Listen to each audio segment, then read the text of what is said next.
this pleated pant, we'll prepare the front by overlocking the inseam and the front rise. You can stop right at the notch, or you can continue all the way up. Stopping at the notch simply reduces some of the bulk. Once we've done that, we're going to go ahead and set our crease by following the grain line. We have a notch at the top and the notch at the bottom. Press that to set the crease. The back will follow the front, so don't worry about creasing the back. And since this is a pleated pant, we're also going to find our notches, and we're going to bring this pleat back there. And then we'll stay stitched up here close to the edge just to stabilize that. I then like to press it down to about seat level, and then the front is ready for pockets. To prepare the back, we'll overlock the side seam, the inseam, and the back rise. We'll also indicate our pocket placement, and we're going to sew our dart. That's the first thing. We'll sew our dart, we'll press the seam allowance toward the center back, and we'll place a piece of fusing right where the welt pocket is going to go to support the pocket. Then we're ready for pockets. To prepare our front pockets for sewing, we're going to retrieve our front facing and our back overlay. We're going to place them face up on the inside of the pocket, and we're going to do that for the left and the right. Make certain that you mirror image them. And then we're simply going to sew them to the pocketing, close to the edge. 1/4 of an inch is quite fine. Do that on each of them, and then we're ready for the next step. Once your back overlay and your front facing are sewn, you're going to place them face down, with the front facing aligning with the front of the pant face up. What we're going to do is find our notches. You're going to chalk and go in 1/2 of an inch, follow down 1/2 of an inch at your seam line, pivot, and come off the edge at your other notch. We'll do that for both, and then we'll clip and we'll turn. Once you're sewn your 1/2 inch in, follow down the edge of the pocketing, pivot it, and turn back off the edge. We're going to clip to the corners, right to but not through the stitching. Then we're going to trim our seam allowance down to a scant 1/4 of an inch in that area. So again, right here, we're going to clip right to the corner,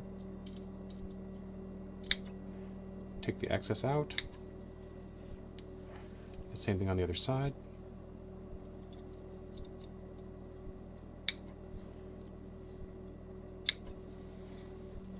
And then we'll take the balance out here.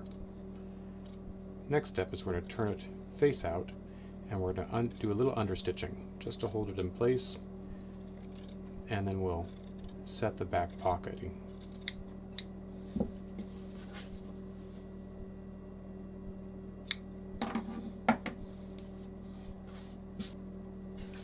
Once you've trimmed it, you can turn to the outside, give it a nice little press, favoring it to the inside a little bit so that the seam allowance doesn't show on the pocket opening.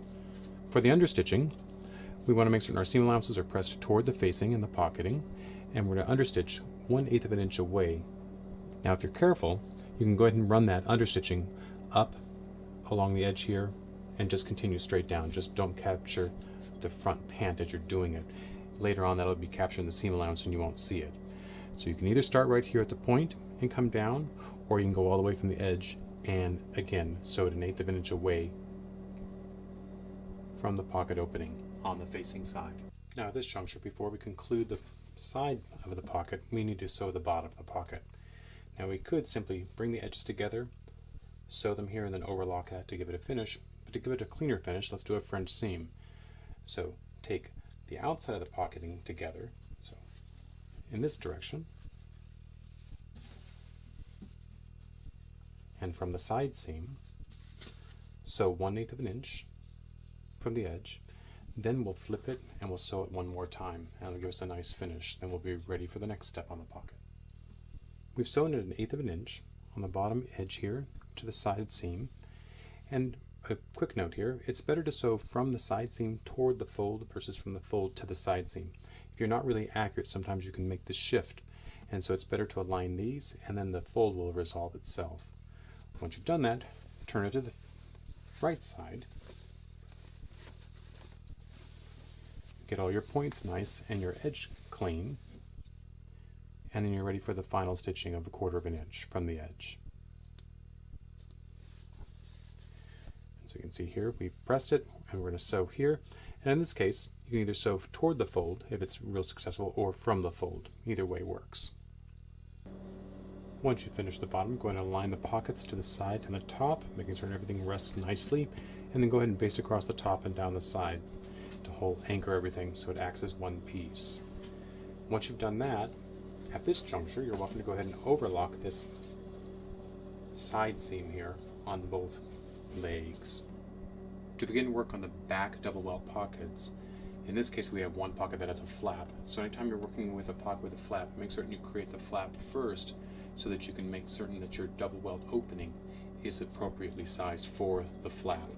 I'm going to interface the self, I'm going to cut the lining, in this case I used pocketing for the lining, and then I trim 1/8 of an inch off the side of the lining piece.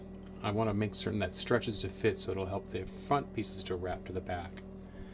We're going to do button loops in this case instead of button holes, so cut a piece of self on bias 1 inch wide. We'll sew it together, right sides together at 1/4 of an inch, then we'll turn it and then we'll use that for our button loops. Once the flap has been sewn, pressed, go ahead and mark your alignment edge for the top. That's a matter of personal preference how deep you make it.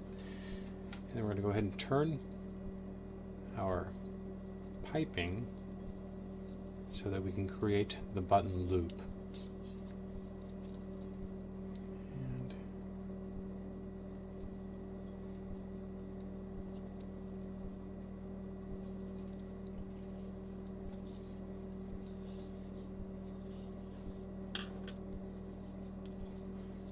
And once we've turned it, we'll go ahead and give it a nice press and ready for the next step.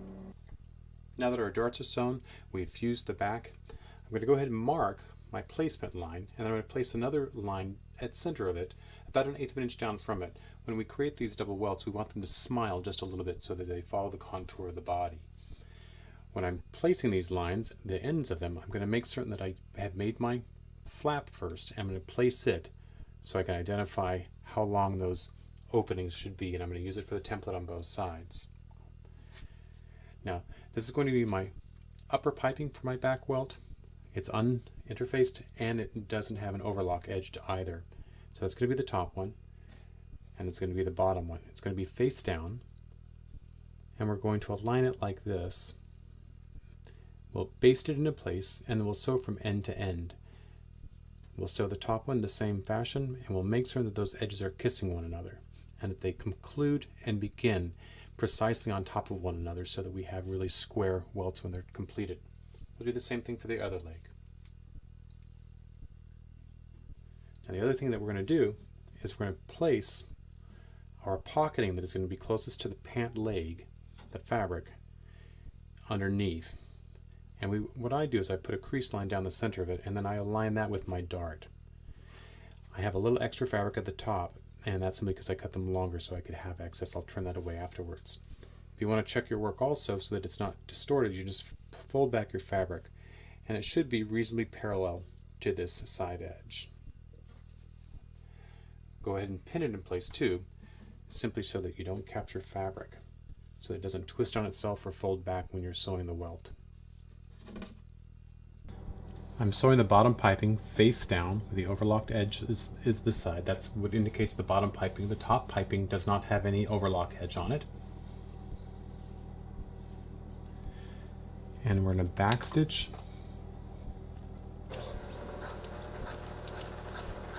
and stop precisely at our marking.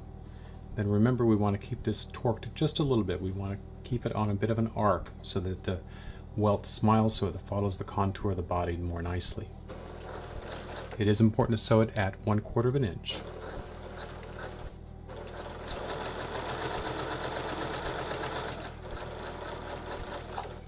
At the bottom of the arc, that's about 1/8 of an inch away from my original line, and then I will arc back up.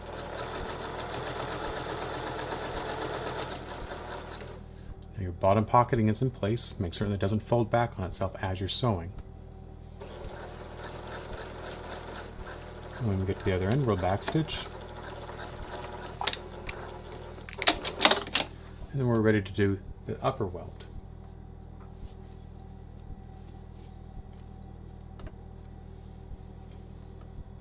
Place this, and what I want to do is make certain that I mark precisely at the end so I don't overshoot that area. Otherwise, when I finish, My welt pipings will not be square on the ends, they'll be a little tilted.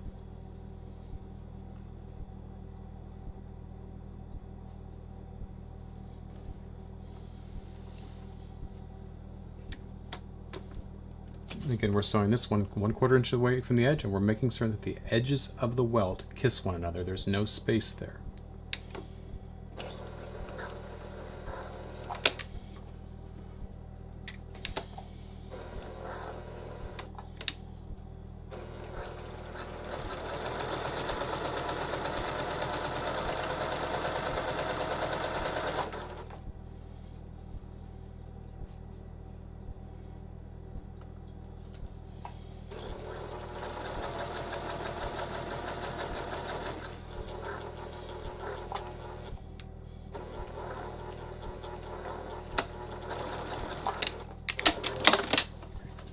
Before we go on, we'll check our work to verify they're the same at both ends.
And once again, check our work to verify that they're the same on both ends.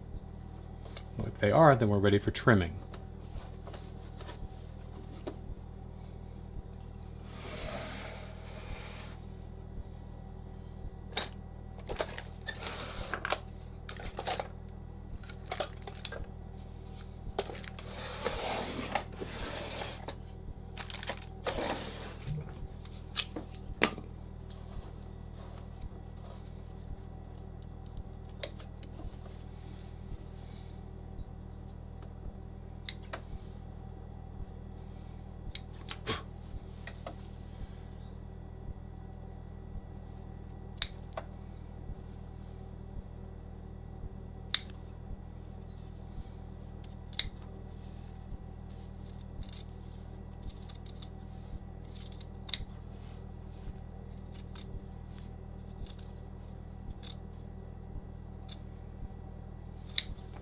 Stop about 3/8 from the end, and then clip on the angle. Clip through everything except the piping.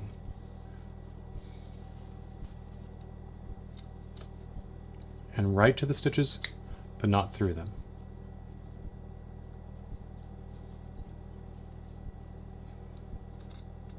Right to the stitches, but not through them. Same thing on the other end. About 3/8 of an inch before the end, the self and the pocketing, but don't clip the piping.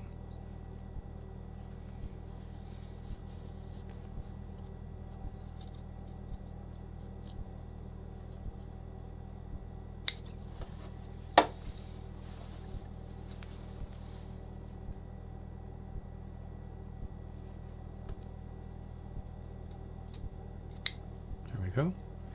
Now we're ready for the next step.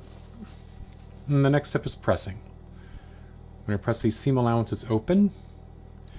just as the instructions show in the other video. So you're going to bring the piping toward the opening and then press the seam allowance open. Once you've done that, roll that to the inside, and then we'll finish this with the handwork. Okay? We'll do the same thing on the bottom. Bring the piping up toward the pocket opening, press the seam allowances open, bring it to the inside, and then we'll finish this piping as well by hand. Once you've completed the piping, then we're ready to sew the triangles. What we want to do is make sure we do that right away. So we're going to move everything out of the way. You're going to sew the triangles right along this edge and right along this edge, right to the piping. And that will conclude that portion. Once you've sewn the triangles, then go ahead and sew the bottom of the lower piping. This ends up acting as the front facing. You're going to sew that across the bottom here to anchor it on both sides. Then the next step is we want to identify where the back overlay is going to be placed. We want to make sure it's about a 1/2 inch above the opening. And frankly, if everything is going right, it should align pretty well with the overlocked edge of the front facing. Once you've done that, go ahead and place your pocketing into place. This is the back pocket, and then that will tell me exactly where I need to place my overlay. And what I'm going to do then is I'm going to sew it across the top and across the bottom to stabilize it before constructing the balance of the pocket.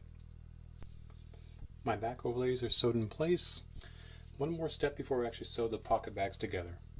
We want to go ahead and get our loop placed here. So we're just going to place it in the center here, and I'm going to baste it into place right in the center of the upper welt. Not on the edge here, because I need to sew close to that edge in just a few minutes here. So I want to make sure I sew it in the welt. I'll do the same thing for my flap, and I've already basted my loop for the buttonhole on that. Place that, and we'll do exactly the same thing. We'll baste right in the center of the welt to hold everything into place. My button loop and my welt pocket and loop are both placed. Now I'm ready for the next step. Turn it over. I'm going to verify placement. Faces together, and then we want to do French seams again. Lift the fabric and the outsides together. We're going to sew from this corner, coming all the way around the bottom, and then back up. Your pants will get in the way. You need to get them out of the way at 1/8 of an inch. Once you do that, you'll turn to the other side and you'll sew once again at 1/4 of an inch, completing the French seams and the back of the pockets with just a couple more steps. Now that our pockets are completely sewn, our French seam around the outside edge, then we're ready for the final steps. From the front, you'll notice that this is still the top welt. It's open. We need to close that up. So the way to do that is simply pull your fabric out of the way. You're going to sew very close to this edge on the side of the welt. You're going to pull this back, sew across the top, and you're going to pull this back and sew across the other side. And then that completes this portion. Once we do that, we'll baste across the top and trim the excess fabric for the pocketing to match the waistline. To begin the fly, place the fronts together, the rise, and we're to sew from 1 inch approximately from the inseam up to the notch and backstitch. This seam allowance is at 1/2 of an inch. Once the front extension has been sewn, at 1/2 of an inch you're going to place your fly that's been interfaced and overlocked on one edge so that it aligns with the center front, and also so that your notches align. It's very important that the notches be precise. Once we get to that point, we'll go ahead and sew this at 3/8 of an inch. Once the fly's been sewn, go ahead and open it up, bring the seam allowances toward the fly, and understitch 1/8 of an inch from the edge down to the notch. Our fly side has been prepared, it's been understitched and pressed to the back.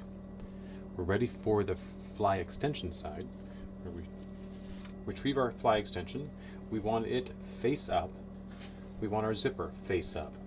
I like to cut the tape on my zipper 1/4 to 3/8 of an inch longer than the zipper stop so that I can align that with my notch. That tells me precisely where it needs to line up to conclude the sewing. temporarily pin that in place, and we're simply going to sew this very close to the edge. To place the zipper, we're going to align our notch first.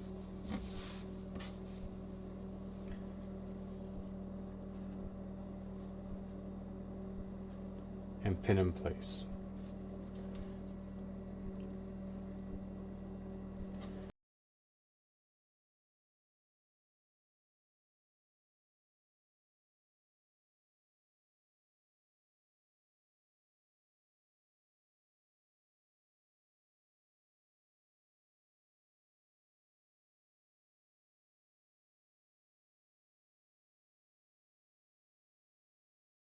Once the fly extension has been sewn, press it into place, and then we'll baste the top stitching right here to hold that zipper in place. That'll be a temporary stitch that we'll replace with regular top stitching later on. The next step is to align them so that there's no buckle here and that you're overlapping that sewing line. Okay. So we want to make certain that this does not show. So we're just going to favor it over the right side ever so slightly. Thread basting is a best choice here, but we're going to go ahead and baste this into place. I'm going to use pins for this demonstration. And again, make certain there's no bubble right there at the intersection of where the notches are.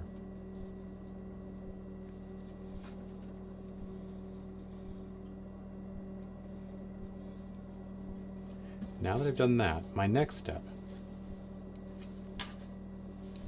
put this in place so you can see.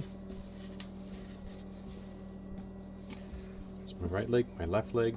It's been basted into place along the edge. We're going to open up the fly side.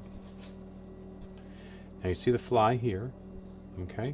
We're going to lift the fly and we're going to lift the zipper tape to match, okay? So that's what that basting is going to hold everything in place for us. Do not grab the extension. So just those portions and flip it over. Now what we're going to do is we're going to sew right along the edge of the tape from there to there, and then about half the distance into the tape. Don't worry about getting close to the teeth. That'll compete for your zipper pull when you're trying to open it up. Being in the middle of the tape is quite sufficient. So we'll go sew the edge again, and then sew down the middle of the tape. We've sewn our 2 rows of stitching for the zipper, and we're ready for a few more steps on the zipper. However, they're going to come after we sew in the waistband. So at this juncture, since we have the fronts done, we're ready to attach them to the back. Being mindful of your notches, we're going to align the top. We're going to align our notches. We're going to align the bottom. We're going to sew it 1/2 of an inch away from the edge, and then we're going to press the seam allowance open all the way up until we get to the pocketing, at which point we'll press all the seam allowances toward the back. We'll just roll them to do that. Now be careful when you're sewing the pocketing up here. You do not want to capture that open edge of the pocket. Our side seam's been sewn, pressed open to the pocket where it's folded and pressed to the back around the pocketing to reduce bulk. Then we're simply going to take the fronts to the backs, and we're going to sew our inseam, aligning our notches. The back is cut a little shorter than the front on the inseam from the notch to the crotch, and so we're going to stretch the back to fit. So we want to align those notches. We're going to sew that portion, sew to the bottom, press our seam allowances open. Once our side seams are sewn and the seam allowances are pressed open and then pressed back away from the pocket, so we have a little fold there and then away from the pocket, then we're ready for the waistband. We'll finish up the fly as we come into the waistband. But a couple things to do. First things first, however, we do need our belt loops. So 1 1/4 inch wide, fold faces together, sew 1/4 inch, press the seam allowance flat, turn face out, and then cut 7 pieces 3.5 inches long. Once we get our belt loops made, then we're going to go ahead and place them. I place one right behind the front pleat.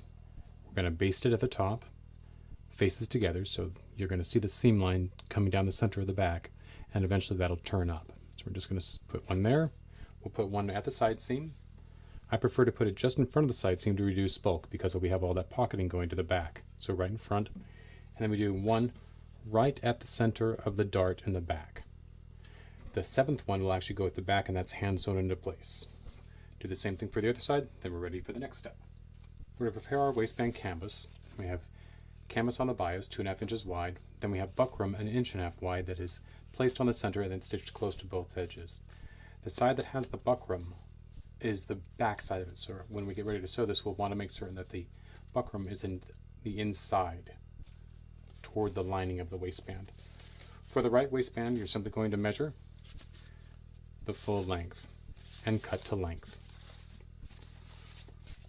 For the left waistband, with the fly, you're going to give yourself a couple of extra inches. Give yourself about 3. That'll be safe.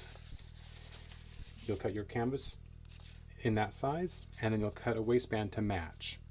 The waistband will also be the same length and the same width for both pieces, and then we'll have a lining piece that is the same length and width as well. Once our waistbands have been prepared, we're going to place the canvas right there, and the buckram is going to be face up. So when we're looking at it, this is the outside of the waistband, this is the inside. We want the buckram on the inside, so when this wraps, we have a nice clean edge here.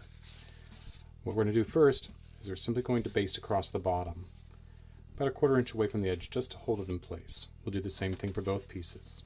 Once they're basted, align them face together, matching the back seam allowance, and sew at 1/2 inch away from the edge. If you sew this accurately with the buckram in the middle, there should be a 1/2 inch right there, so just glance the edge. We don't want to capture the buckram in the stitching line because it won't allow it to fold as nicely.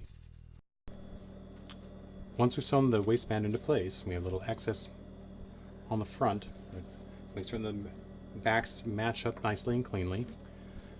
I've got the top basted as well to hold it in place, and then we're going to go ahead and take care of our belt loops. What we want to do is 1/4 inch below the waistband where it's been sewn is we're going to sew a tack right across the belt loop, and then we're going to fold the belt loop up to align with the top of the pant here.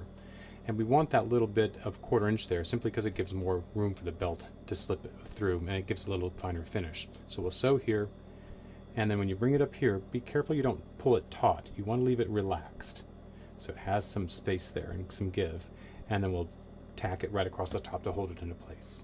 Now that our belt loops are placed, I'll go ahead and remove some of the teeth from the fly. I like to leave about 2 or 3 teeth above the sewing line and remove the rest.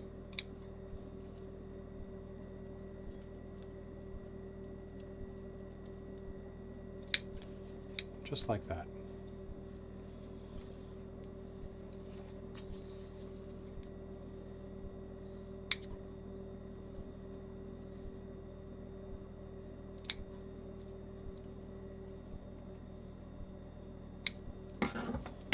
The next step in our process of making the waistband is to create the waistband curtain. It's cut on the bias and it's cut out of pocketing. It's 4 inches wide, which is twice the width of your waistband plus your seam allowances. In my case, I have 1/2 inch seam allowances. What we're going to do is we're going to fold it so that the long edges come together, the long raw edges, and you're going to press it. This becomes the bottom of the curtain. At center, finding your notches, you're going to fold them together to create a box pleat. Right at the center of the piece. There'll be too much here and there'll be too much here, but that's fine. We'll cut the excess away later on. Once you've got that established, go ahead and baste it close to the upper edge. Once your curtain is prepared, we're ready to attach it to the lining of the waistband. Simply take your waistband lining, fold it in half, and align it with the pleat. The pleat is going to go at the side seam in this case. Once we've done that, we're going to baste close to the edge, 1/4 inch across the top. Once that's done, go ahead and trim your curtain to size. It's likely that you will have too much waistband and too much curtain. That's not a problem. We'll cut it away as we go along. Once we've basted the waistband lining to the waistband curtain, we're ready to do some more construction on the waistband. Align the pleat so it finishes just behind the front pocket and the back pocket. Pin that in place.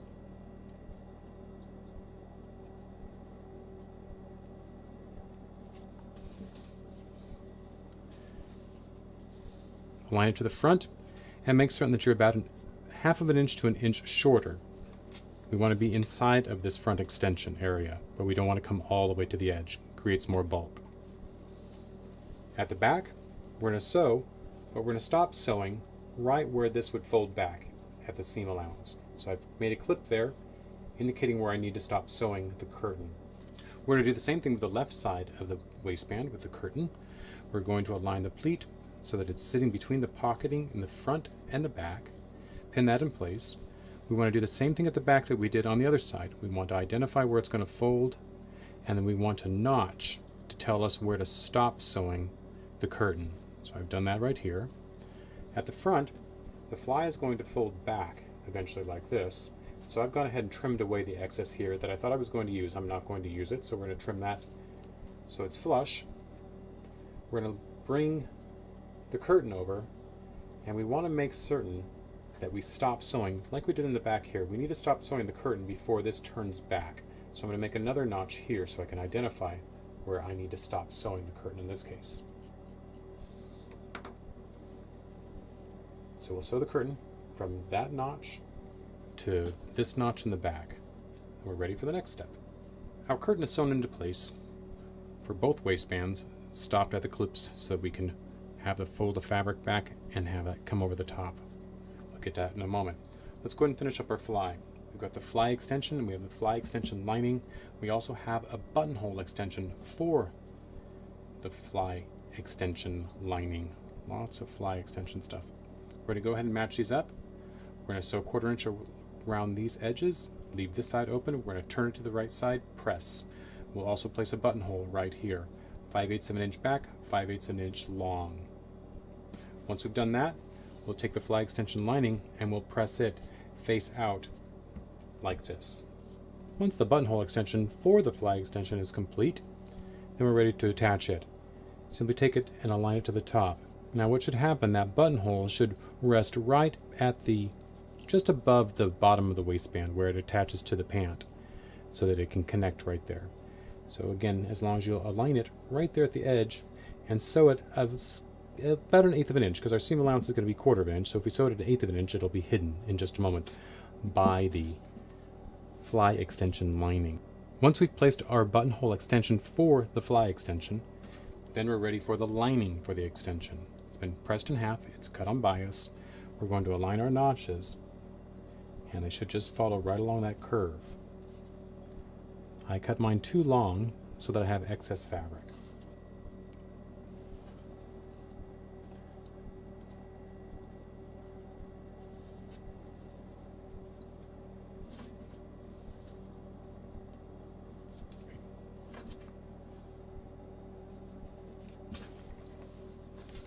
Now, what's going to happen is we're going to sew the front first. Keep all of our seam allowances pressed in the correct direction.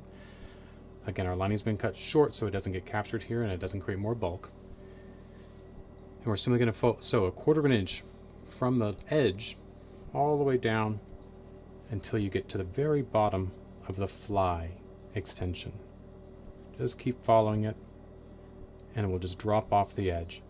Once you've done that, you can continue sewing or just stop there. This all gets hand sewn to the crotch line later on. Once we sew that at 1/4 inch, then we're going to come back and we're going to sew the waistband at 1/2 of an inch right there with the lining. We want to be careful that the lining for the pant isn't in the way. We want that down here so it doesn't get captured. So again, we're going to sew here at 1/2 of an inch, and then we'll sew down the front 1/4 of an inch until we get all the way to the bottom of the fly extension. Now that our front extension lining has been sewn into place, before I complete that, I'm going to focus on the center back. Moving back to the center back here, we're going to align everything. Remember that we have 1.5 inch seam allowance at the top, so we have an outlet of 1.5 inch, and then it tapers down to 1/2 of an inch at the notch, completing at 1/2 of an inch at the front of our crotch. We'll keep all of our seam allowances pressed open. Once this is sewn, we'll press open as well. Now, a cautionary tale right here. It's sometimes very difficult to get those back seams where the waistband and the pant align really accurate. What I do first is I take a few stitches across the waistband, right where the intersection of the pants are, to verify that I'm correct before I continue on. If I'm not, I can adjust, and then I can save myself some time there. So again, we're going to sew 1.5 inches down, taper to 1/2 of an inch, and sew the crotch, press the seam allowance open. Center back has been sewn, it's all been pressed open. The next step is to go ahead and turn the lining for the front extension into place.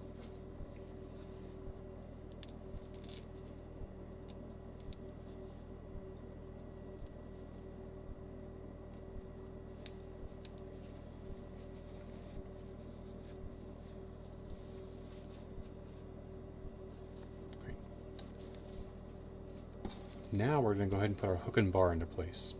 There are 4 components to a hook and bar. The hook portion, then its washer, which is D-shaped, and then we have the bar and its washer, which is I-shaped. I'm going to start with the bar.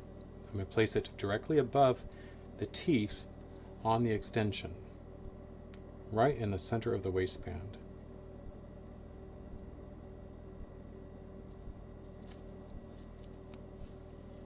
Once it's placed, we'll open it up. We'll take its washer, and you want it concave up, and we'll bend those barbs in toward the center.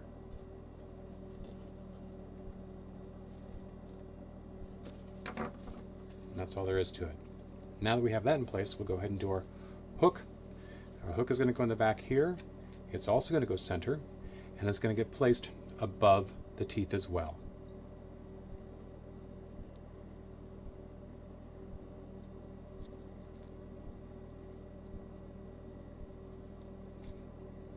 Push through all layers.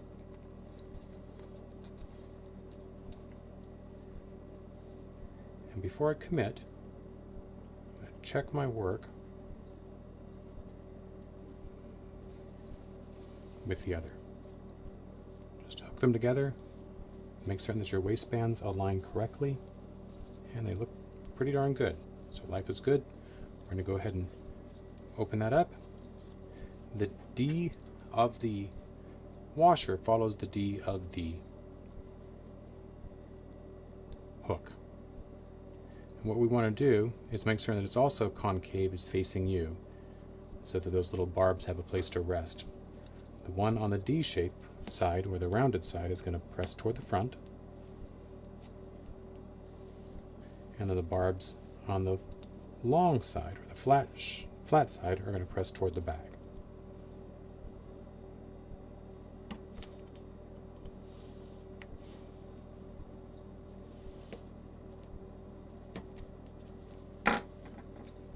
Everything looks good. I'm going to check my work one more time before we come in. And we're good to go. Great. Now what we want to do is we want to come through and I press all my waistband into place at the top, and I'm going to baste it down all the way along that upper edge. So let's go ahead and get ourselves committed to our front lining area and our front lining and our front extension lining. What we want to do is take the lining portion and fold it under so that it rests ever so slightly below the seam allowance, like if you were sewing the rest of it. We're going to hand stitch this in place eventually all the way across the top. What we can do is turn the front extension lining to the back. I'm just checking my work to make sure everything is smoothed, and I've got it favored to the bottom ever so slightly. I want to make certain that the lining portion does not bleed forward.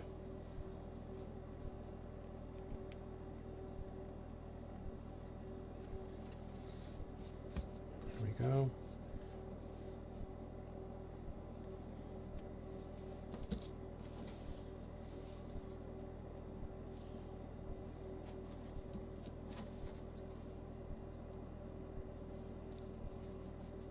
Check our back.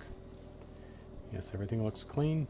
So now we're ready to sew. And again, we're going to start right here at the intersection of the waistband and the pant and top stitch right where our basting thread was before. We've anchored our fly extension lining by sewing right there. Now we're going to go ahead and finish our J stitch. Fold everything back into place, mark a line 1.25 inches away from the edge, and you're going to taper on a curve right to where the opening is below. We're going to go ahead and pin baste. Be certain that your lining is out of the way.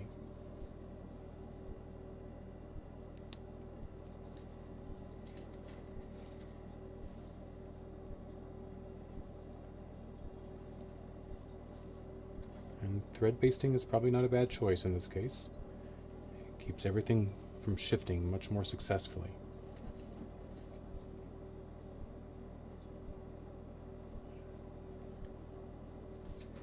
You can either sew from the waistband down, or you can sew from here toward the waistband. Usually it's more successful to sew from here. It can be a little bit awkward at first, but it's more successful to sew in this direction. If you sew in this direction, sometimes you end up getting a little bubble there at the bottom of the fly. So our fly is in place, the J-stitch is done, got our basting here. What we're going to do now is we're going to go ahead and complete the lining portion of the waistband. What we're going to do is fold that edge so that it's about a scant eighth of an inch short of the waistband self. You can baste it into place, and then this gets blind stitched, and it gets blind stitched all the way across. What we're going to do at center back is whatever excess you have, so remember we sewed to here and we stopped, take it over and then cut it so that it's the same length as the other seam allowance. So where the cut line is for the opposite side, we're going to line that up and cut that to length. What we'll do then is fold this back like that, and then we'll fold this up in the back toward this inside edge. And that'll give us the fabric we need in case we need to make alterations. This will get whip stitched across the back, and also it'll be blind hemmed at the top. You do the same thing on the other side. And finally, when we get to the front edge here, with the fly, we're going to fold this back a scant quarter, and then we're going to blind stitch it right along this edge here. And that will conclude the waistband. Once we sew on this leading edge of the lining and the curtain to the fly, and we've turned this under and we blind stitch across the top and closed this at the top, then we're ready for the cuffs for the trouser.